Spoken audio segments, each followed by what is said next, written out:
ele sempre foi muito introspectivo, muito quietinho. A gente viu que depois que começou a fazer futebol aqui, nossa, ele tem sido ficado mais esperto. Antes ele era muito fechado, agora não, ele já está mais proativo. Então antes na escola o pessoal falava assim, Ayrton, vamos jantar. Ele era o último da sala, agora não, ele é o primeiro, vai procurar, cadê o Ayrton? Já está na quadra, já está na piscina, antes da professora falar, está bem mais esperto.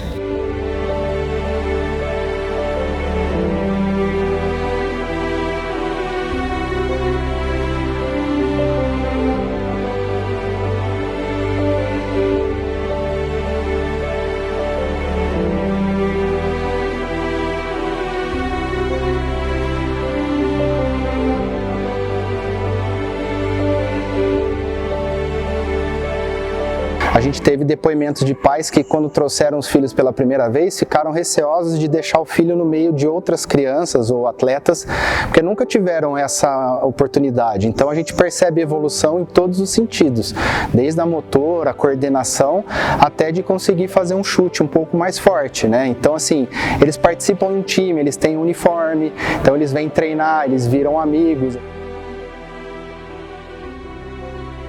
A gente já chama de manhã e fala, olha, tem futebol.